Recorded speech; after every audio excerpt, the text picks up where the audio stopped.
Hello everyone, আমি সুমনা আবারও চলে এলাম একটা ব্লগ ভিডিও নিয়ে। ভিডিওটা করেছিলাম যেই দিনটা ছিল জলষষ্ঠী। কয়েকদিন আগে আমি একটা ফটো পোস্ট করেছিলাম যে ফার্স্ট টাইম জলষষ্ঠী ধরেছিলাম, তো সেইটারই একটা ব্লগ ভিডিও তোমাদের সাথে শেয়ার করব। সকাল থেকে কি করেছিলাম, এখানে অনেক কিছু রিচুয়ালস আছে, সেগুলো তোমাদের সাথে শেয়ার করব।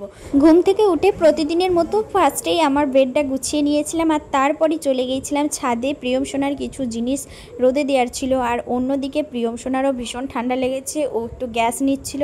আর তারপর আমরা নতুন ড্রেস বের করে নিয়েছিলাম প্রিয়ম সোনার আর আমার। তো আমাদের এখানে অনেক কিছু নিয়ম আছে, দেখো এখানে কত কি সাজানো গোছানো হয়েছে। যেহেতু আমি প্রথমবার ষষ্ঠী ধরবো, প্রিয়ম সোনার আর 2 বছর কমপ্লিট হয়ে গেছে, তো ফাইনালি দেখো আমি এখানে রেডি হয়ে গেছি নতুন শাড়ি পরে। এখন বাজছে 8:30।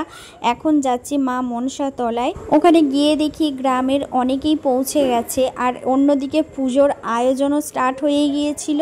এই যে এখানে ঠাকুর দাদা বসে আছে, আর এই যে এই পুকুরেতে এইভাবে পুজো হয়। তোমরা অনেকেই জানো, সবাই মানে ম্যাক্সিমাম যারা গ্রামে থাকো সবাই কিন্তু জানো কিভাবে জল ষষ্ঠী হয়। এটাকে আবার অনেকে বলে পুকুর ষষ্ঠী, আবার অনেকে বলে ঘাটে ষষ্ঠী, যে যেরকমভাবে বলে। তো আমাদের এখানে জল ষষ্ঠী বলে। এই যে প্রিয়ম সোনা আর প্রিয়ম সোনার ফ্রেন্ড দেখতে পেলে তো, দুজনেই কিন্তু একই বয়সের, ওরা দুজনে একসাথে খেলা করে।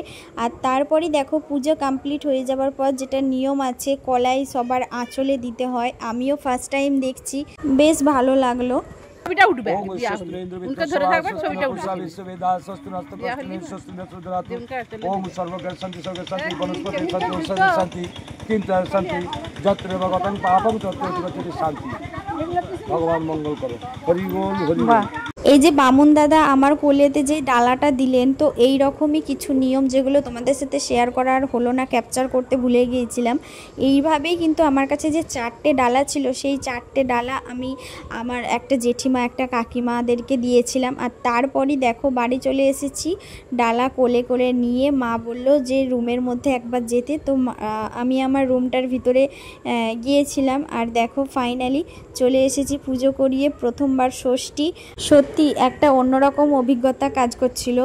অনেক কিছু দেখছি লাইফে, তাই তোমাদের সাথেও ভাবলাম শেয়ার করি। এটার কি বলো তো, শেয়ার করা যেমন তেমন, সেটা আমার জীবনে সারা জীবনের মতো স্মৃতি হয়ে থাকবে। এই যে সোশ্যাল মিডিয়া একদিক থেকে ভীষণই ভালো, এইসব ক্যাপচার করে সারা জীবন এগুলো দেখতে পাবো। আগেকার দিনে কিন্তু এগুলো ছিল না। তো যাই হোক, তারপর দেখো প্রসাদ খেয়ে বসে পড়েছিলাম। মুড়ি নিয়ে একটু আলুর দম করা হয়েছিল, আর ছিল কলাই, শসা, মিষ্টি। তো এইসব নিয়ে সবাই একসাথে খাওয়া দাওয়া করতে শুরু করলাম। 3-4 মিনিটের ভিডিওতে আর সমস্ত কিছু তো আর ক্যাপচার করা সম্ভব হয়নি, তাই একটু একটু করে তোমাদের সাথে শেয়ার করলাম কিভাবে কাটালাম দিনটা। তারপর দেখো এখানে অন্যদিকে মা রান্না করছিলেন, আর আমি বাড়ির সামনে চলে এসেছি, যেহেতু অনেক দিন পর রোদ উঠেছিল, আর তাই ভাবলাম চুলটা একটু শুকিয়ে নিই। আর তারপরে চলে এসেছিলাম দুপুরের থালি নিয়ে। প্রিয়ম সোনা আর আমি আজকে একসাথেই খাওয়া দাওয়া করব। অন্যদিন প্রিয়ম সোনাকে খাইয়ে তারপর আমি খাওয়া দাওয়া করি।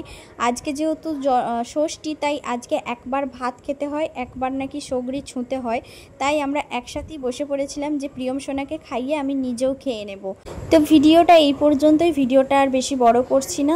ভালো লাগলে একটা লাইক কমেন্ট করে দিও। টাটা।